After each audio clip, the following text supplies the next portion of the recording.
Betmaker Show. This is the horse racing picks preview for the Purple Martin Stakes at Oaklawn for Friday, April 3rd, 2020.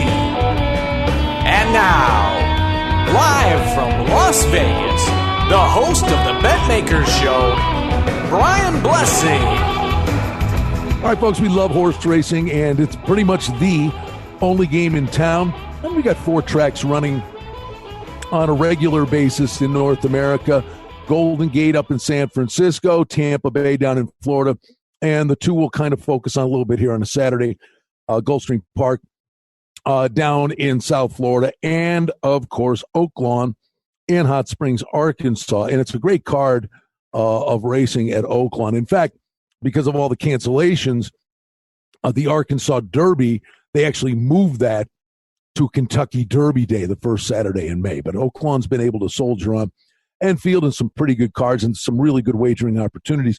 And as opposed to, you're sitting here and just firing out picks, I think, from an educational aspect or strategy, money management, and some of the things maybe you would want to do in your approach, and hopefully some things that you can use as you're doing your own work on a daily basis. To me, the beauty of horse racing is trying to solve the jigsaw puzzle. And usually the starting point, there are 2 main ones for me. That's the trainer. And does the trainer make a change? Blinkers on, Lasix first time, sprint to a route to a sprint, turf to dirt. What is the trainer thinking to put his charge in the best position to win? And the other one, listen, you need the engine under the hood. The horse has to have some ability. But there are many people they could care less who the jockey is, and I think that's a flawed belief because, there's a reason a jockey's a 25% jockey and a reason a jockey's a 5% jockey. And in many instances, it's not. And yes, some jockeys are better than others, but in many instances, the differences between a 20% jockey and a 10% jockey is the 20% jockey has a great agent. And on the backstretch, which is an unbelievable thing. Boy, if you ever had a chance to do this, I would recommend it. It's not easy to do. But boy, if you could ever just go and spend a day, talk about an eye-opener, spend a day on a backstretch at a racetrack. It's its own world. They have their own rules, their own code, etiquette. But it's a special thing. For the most part, it's a peaceful thing. Morning works are great. This you can do is get a cup of coffee when we get back to normal. Go get a big, tall cup of coffee and just go to a racetrack at 6 a.m. and watch the morning works and try to get as close to the gap as you can where the horses are coming out of the stable onto the track, and it's this big spaghetti bowl. It's this big traffic jam. But it's just so amazing, the sounds. It's peaceful, and then all of a sudden you get a 1,200-pound animal roaring by you. It's a cool thing. But again, you're trying to solve the jigsaw puzzle. And I think, and I apply horse racing, not systems, but beliefs in my sports handicapping too. And that willingness and belief that you can read between the lines, because we always warn people, don't go overboard with what you last witnessed. And that applies in sports, but it certainly applies in horse racing. I did just a quick example. At Parks, let's say in Philadelphia, on a Tuesday in March, there's a race and 2 horses are involved in the race, and these 2 horses separate themselves, and horse A beats horse B. 4 weeks later, they come back in another race, and I can't be, that horse beat the horse the last time, and people play the horse that won the first race. Go, no, go the other way. It's unbelievable how often that happens, where the other horse will turn the tables, be it a change in running styles. But that's that willingness to not only forgive the last race, but try to figure out why the last race happened. So you got to kind of read between the lines and look for little hidden nuggets for you. So in that regard, to get going here, early in the week, our producer, Mike, we were figuring out what's coming up on the weekend, and there was like an in-house stakes race at Oaklawn called the Purple Mountain. I'm going, I never heard of that. And I mean, look, well, sure enough. All right, there's some really good horses are going to be racing in this race at Gulfstream Park for $100,000. So early in the week, before the race had ever drawn, on Oaklawn Park's website, they had past performances for the horses that were, for lack of a better term, and this is probably what it was, that were nominated or the contenders to run in the race. And there was probably about 20 horses on the list. Well, clearly, 20 horses aren't going to the starting gate. As it turns out, it's a 10-horse field. But the funny thing is, as you're looking at, I was looking at the horses that were nominated, the 20 horses. I went through and I said, bam, spotted a horse. I like this horse. Love the trainer. I think this one has a big shot. Well, sure enough, the entries come out, and the horse I liked for the Purple Martin isn't running in the Purple Martin. I'm like, oh, that's no good. Wait a minute. I get the entries. The horse I liked for the Purple Martin that I thought could run a big race is racing Saturday, but he's racing in one of the races earlier in the card. I'm like, okay, now we're on to something here. Why isn't this horse running in the big race? So Oaklawn Park, race 9, the Purple Martin. I go through the race, and I'm looking and go, well, there's some pretty good horses in here. I like the number 4, 3-1, Edgeway. Tyler Bays is the rider for trainer John Sadler, kind of a California troop in here. And this horse won her career debut. I mean, Competitive Edge, I mean, it's a $275,000 horse. Yeah, I wouldn't necessarily say a high-profile sire, but boy, this first race was just eye-popping. 109 flat in 6 furlongs, got to the front, and then was in a battle and drew off and won by 5. But on top of it, as a general rule of thumb, unless I think a horse is going to tower over the competition with works, back class breeding, and connections, I'm never one. It's almost an automatic chuck for me to play a first-time starter breaking from the rail, because it's a really intimidating, daunting thing where the horse kind of breaks inside and the rail's right there. And unless the horse is just so good that it breaks poorly, which that most of them do, and then is forced to swoop the field, you know, the thing you want to have happen is from the rail you want to send, but to have the horse act professional first time out of the gate's a tall order. But that's what happened with this 4, Edgeway. Got to the front, was really impressive, and I think has a real opportunity to do it again. But there's a lot of speed in this race. And I think there's a price play. The 6, Lexi on the Move, 8-1, has won twice. But here's the hottest, most high-profile jockey-trainer combination at Oaklawn the last 2 years in play here. And that's jockey David Cohn riding for trainer Robertino Diodro. Tough to say. First race off the claim, first-time starter. I mean, they just been printing money to the point where Diodro is a 28% trainer, which is spectacular, and Cohen's an 18% rider, but I can almost guarantee you he's got 35 wins in 193 mounts. I would venture a guess 20 of those wins, maybe more, but 20 of his 35 wins were for this trainer. It's just the combinations, just sick. So, and this horse is 2 for 2, runs from off the pace. Now, the figures would say it would have to improve, but the horse is won by open lanes, which means if you go back and look at the race, probably one under wraps, and it's got a lot more under the hood here. So I like the 4 and the 6 in the big race in the Purple Martin. I actually like that a lot in terms of playing it as an exacta box. So now let's get to the initial point was, but the real opportunity for me, I'm a big fan of Jeremiah Engelhardt. I'm from Pennsylvania originally, but didn't get into horse races till I moved to Buffalo, which is about an hour from Finger Lakes, which is just east of Rochester. And the Engelhardt family, they were like these stud trainers at Finger Lakes. Well, this guy, Jeremiah Engelhardt, and I got the Wayback Machine on. Well, this guy's just bloomed into, forget Finger Lakes. He runs horses at Finger Lakes. This guy's winning at Belmont. He's winning on the New York circuit. Now he's down in Oaklawn. He's got horses down in Florida. He ended up winning a Breeders' Cup race. I mean, that's what this guy turned into. So I've always been a fan of the trainer. But he's getting these opportunities, and he's still, I believe, like he flies under the radar with the Todd Pletchers of the world, the Chad Browns. And I'm just a big believer in this trainer.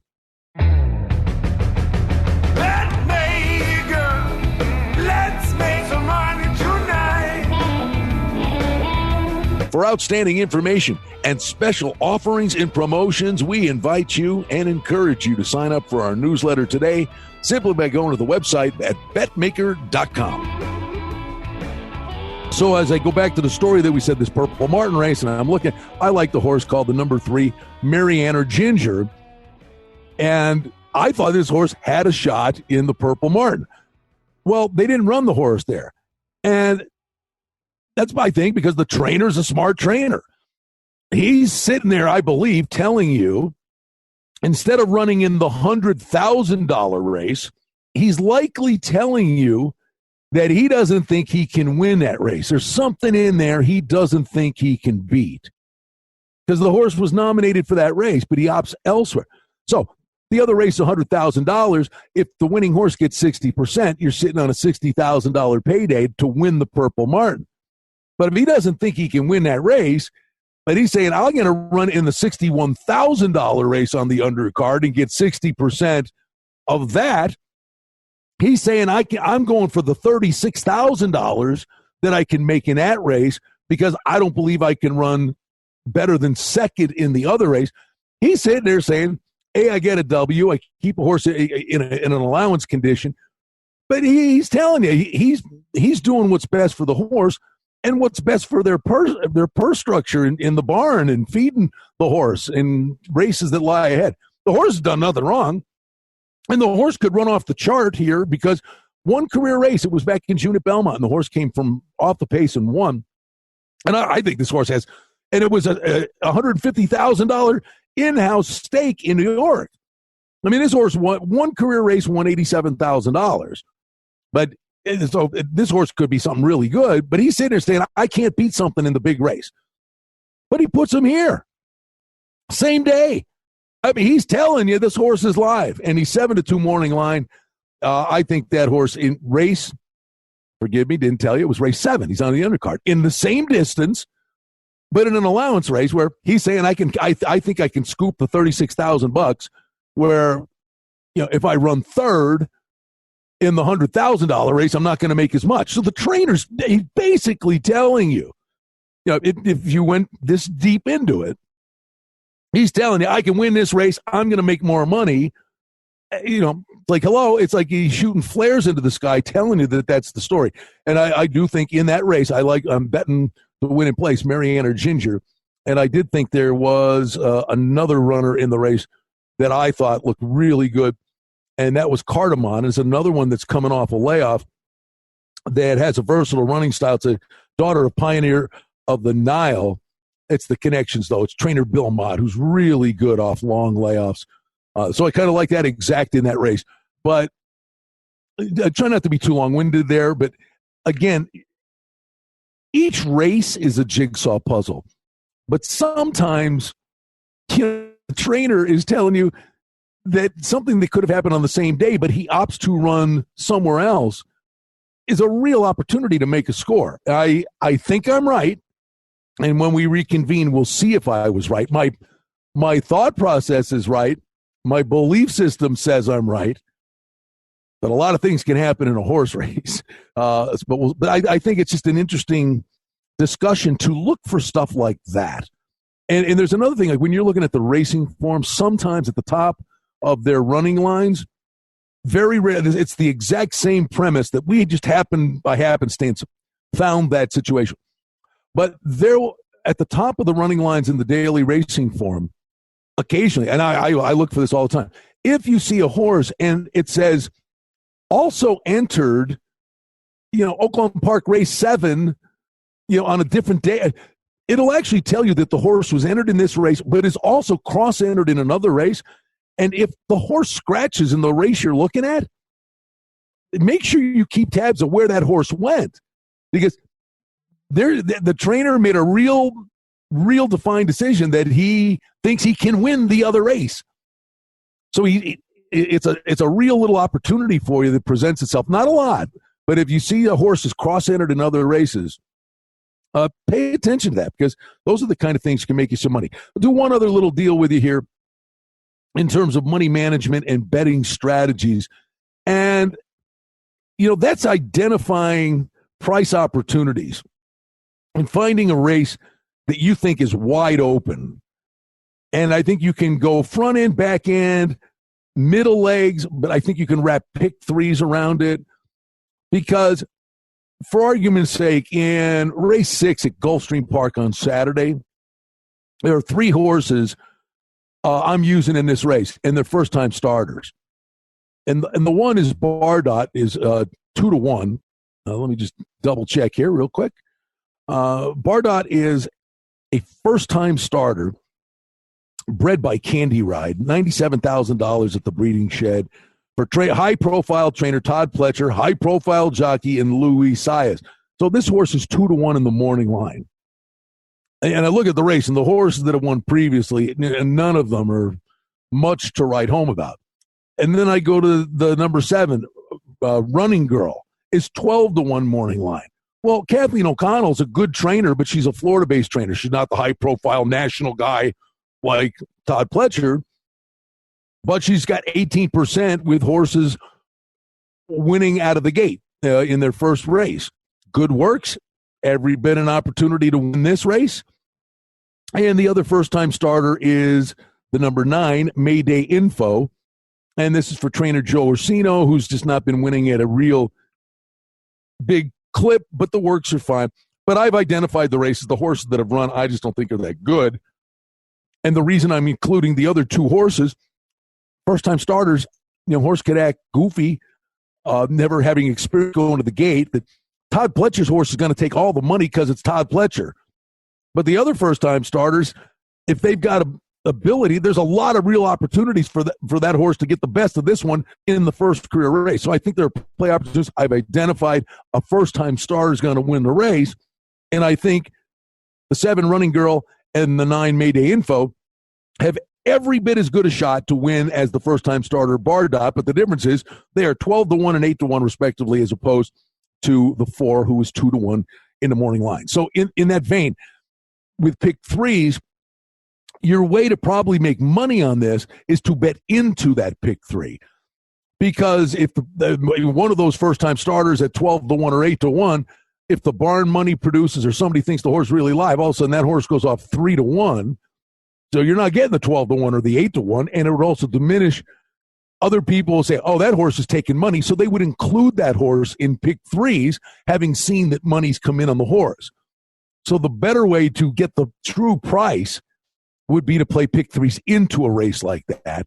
And that's what I'm going to do, where I think in that 6th race, I like those 3 horses. In the 5th race, I think there are 2 really strong horses, Moon Eyes, who's 5-2, the 9, and Little Bella, the 1, who's 2-1. But I like a price play in the 4th race, who's 6-1 in a really bad race, but I think has a real opportunity as a more consistent horse. And I kind of like this horse. And I don't know that you'll get 6-1. I could see this horse coming down a little bit. But I'm gonna go and try to make my money on these first-time starters in the 6th race by starting to bet in the 4th race. So I'm going to do a pick 3 with Uno Baby Bird, with the 2 horses that I think, they got to fall down to not win this race, one of the 2, into the price plays, the pick 3s. So, again, it's your money management, it's your betting strategies, and then instead of spreading out in that 7th race, if I'm correct and hit Uno Baby Bird, I'm convinced I'll get one of the 2 in the 5th race. All of a sudden, the pick 3 could come back to the 1 first-time starter Running Girl, who's 12-1, and the pick 3 could come back and maybe pay, $250, $300 for a $1 wager, maybe. Unlikely, not that much because of the middle leg. Let's say it pays $200. But by the time you get to the 6th race, all of a sudden, the Running Girl, who's 12-1, you were going to bet the win in place, takes a lot of money, is only 4-1. You've lost money. You know what I mean? And so you can bet less to win more if your strategy is sound. So, the long and short of it is be willing to read between the lines to find opportunities to make money. So at Oaklawn Park, Gulfstream, really good cards on Saturday, and trying to find these overlaid opportunities, but always look at what the trainer is doing and always look for a change from the trainer, because a lot of times I sit there and scratch my head and go, I'll look at a horse that keeps failing, just coming up short here, and go, man, that horse should be better. It's like, why doesn't the trainer, add blinkers? That promote speed. This horse can get the jump on him. The horse needs blinkers, or the horse is crying out for more ground. He keeps coming up short at 6 furlongs. Stretch him out. So, and a lot of times, if you're sitting there saying, hey, it's like anything, you agree with what a coach does in a game. If you're sitting there going, I love this move. This horse was crying out to go from 6 furlongs to a mile and a 16th. Great move. The horse has more time to sustain a run. I'm on board with what the trainer did. So you can agree with it, or you can say, I disagree with it. It ain't going to work. But if you're trying to, handicap the trainer and what he's thinking, do you agree with the move or disagree with the move? And do you think it'll reap rewards? It helps you read between the lines, and it helps you have an opportunity to make money. All right. Love to be with you here, Betmaker. It's the only game in town, horse racing. Read between the lines, folks. You got a chance to make a little bit of money. Let's make some money tonight. Well, that's the Betmaker Show for now. We publish multiple times each week. We'd like to thank you for listening, and if you liked what you heard, please take a moment to leave a rating and review, or subscribe to our show feed, or share our show with a friend or two and help us grow the show. We very much appreciate it. Visit us on the web at betmaker.com. And reminder to sign up for the newsletter. Thanks to our engineer, Darren Vandermolen, and producer, Mike Gallivan. The Betmaker Show is a production of Cardinal Marketing Incorporated. Betmaker is a registered trademark. Any rebroadcast, reproduction, or other use of this content without the express written consent of Cardinal Marketing Incorporated is strictly prohibited. The handicapping and sports odds information contained on this podcast is for entertainment purposes only. Please confirm the wagering regulations in your jurisdiction, as they vary from state to state, province to province, and country to country. Using this information to contravene any law or statute is prohibited. The podcast is not associated with, nor is it endorsed by any professional or collegiate league, association, or team. This podcast does not target and is not intended for an audience under the age of 18. If you think that you have a gambling addiction, stop this podcast now and please seek help. Gambling and betting on sports is a form of entertainment and should be about having a good time. But when done excessively, it may negatively affect other areas of a person's life, such as their physical and mental health, school or work performance, finances, and or interpersonal relationships. At betmaker.com and the Betmaker Show, we're concerned about the addiction that gambling may cause, and for this reason, we encourage everyone to practice responsible gambling, an approach to gambling that helps you ensure that it remains an enjoyable activity. Here are the main principles of responsible gambling. Don't think of gambling as a way to make money. Always gamble with money that you can afford to lose. Set limits and stick to them. Never chase losses. Don't gamble when you're depressed or upset, and create a healthy balance. Always be aware of how much time you spend gambling or thinking about gambling. And do not allow gambling to cause you to miss out on time with family and friends or time spent on other activities you enjoy. By following these guidelines, gambling can be a good time and great entertainment. If you feel at any time that your gambling is taking away from important areas of your life, is causing you stress or depression, or is leading to financial losses that are beyond your control, please reach out for help. Learn more at responsiblegambling.org.